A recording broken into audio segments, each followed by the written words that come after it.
happened? Did he catch you cheating? He asked. Absolutely not, I said with a hint of amusement. I date with my mind, not just my body.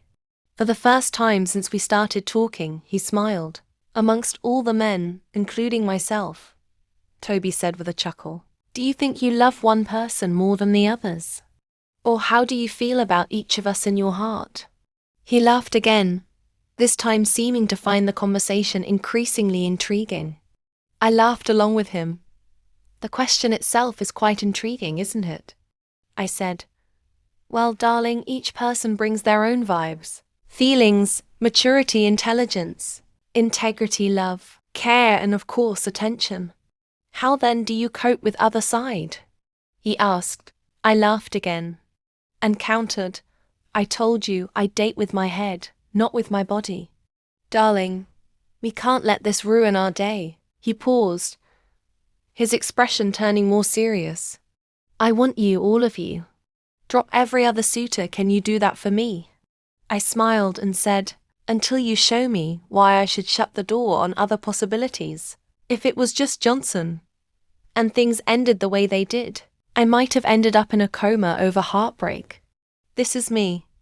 I'll keep searching, keep dating until someone is fully committed, to avoid a story that hurts too much. Toby pressed on.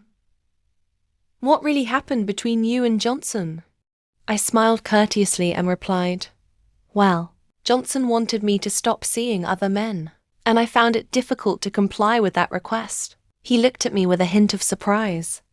You broke up just because he asked you to limit your interactions with other men? Yes, darling, I said with a gentle laugh. I couldn't agree to that without him, showing a clear intention to build something more substantial. He seemed to take a step back, yet still found me intriguing.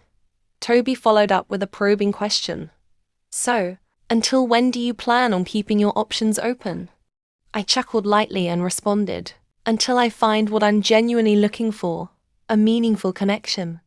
I often advise women not to put all their efforts into one person, considering how common it is for men to explore multiple connections before choosing one. It raises the question, what about the others left behind? That's where the risk of heartbreak comes in. If a man can explore and choose, why shouldn't I have the same freedom? He gazed at me thoughtfully, and we both ended up laughing. To be honest, I've never met a woman as straightforward and unapologetic as you, he said, his eyes lingering. You're saying all this to my face, Jessica. You really don't worry about whether